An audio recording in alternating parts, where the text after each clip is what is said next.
जब मैले त्यस बालकलाई नानी भन्न पाएँ, उसको तोतेले म बिउजदै गएँ, उबर्दै गएँ।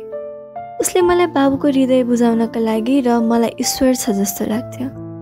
बाबु नभएको दुनियाँ कसरी धर्मराउँदो, अरण्यमा आधार नपाए जन्तु कसरी जिउँदा हुन्। मलाई नरम र कोमल सब चिज आएर त्यसबेला स्पर्श गर्थे। जब मलाई देखेर उसका दुई आधारे नजर मुस्कुराउँथे, म सानो ईश्वर बने झैँ उसको दुनियाँलाई आधार दिन्थे। ऊ प्रकृतिले नै बुझिरहेकी थिए। उसको आफूमाथिको आधार देखेर मलाई लाग्दथ्यो कि हत्यारो हुनु या हिंसा गर्नु मानव प्रकृतिको विरुद्ध रहेछ। मैले कोपिलाहरूलाई चुड्न सकिनँ, घाँसका मुनाहरूलाई उखेल्न सकिनँ। मलाई गाली गर्न मन लागेन तिनीहरूलाई पनि, जो मेरो भुलापनबाट फाइदा उठाएर मलाई नै ढस्न खोज्दथे। आफूमा आधार र पूर्ण विश्वास लिने वस्तु पाउनु मलाई कुबेरको जस्तो लाग्यो। मैले जुगानु जुगको प्रेम बुझेँ। मलाई उसको निमित्त एउटा सानो रमाइलो दुनियाँ बनाउन मन लाग्यो। त्यसमा फुलको कोमलता र सुगन्ध भर्न मन लाग्यो। मलाई एउटा माली बनौँ लाग्यो र बिउ बिनी रोपौँ जस्तो लाग्यो।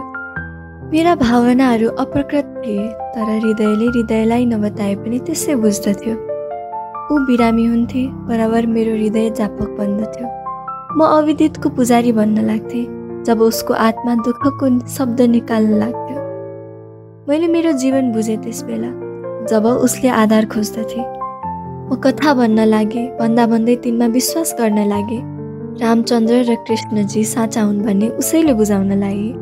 म आगोमा बसेर पनि भई उसलाई हेर्दछु।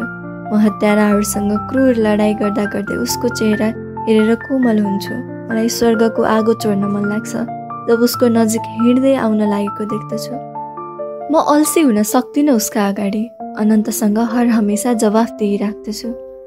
मलाई आटलस नामकको राक्षस बनाएर अनन्तकालसम्म आकाश र नक्षत्रको भार बोकेर बस भने पनि म बस्न सक्दथेँ, खाली शिशुको लागि। परमेश्वरको अनन्त दुःख बालकले गर्दा परमानन्द बनिरहेछन्। यत्रो विश्व बनाउनु, यसलाई पाल्नु के दुःख होइन? तर परमेश्वर त्यो दुःख सहनुहुन्छ, किनकि बालकसँग परमेश्वरको प्रेम छ। बालक नभए पृथ्वी हरियो हुने थिएनन्। ताराहरू त्यति टाढा बसेर सासाना केटाकेटी जस्तो निलो झुलभित्र छुनुमुनु गर्ने थिएनन्। बालक नभए सूर्यको उज्यालो पृथ्वीमा गिर्न सक्ने थिएन। किन यत्रो भार बोक्छौ ईश्वर बालकका लागि? किन यति रोएको दुनियाँ रक्षा गर्नका लागि? हामी यत्रो त्रिताप खप्दछौँ किन? बालकको, शिशुलाई रक्षा गर्न, पाल्न, पोस्न। बालक हाम्रा देवता हुन्।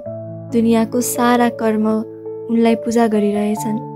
पृथ्वी अन्न उमार्छिन् मनुष्यको छोराछोरी पाल्नका निम्ति। तेरो सबभन्दा ठुलो धन के मान्छे? मेरो नाबालक। मर्दा के चाहन्छस् मनुष्य? मेरो नाबालकको संरक्षण र तिनको भलाइ। धर्म समर हो, किन तिमीहरू धरातललाई हल्लाउँछौ? बालकका लागि।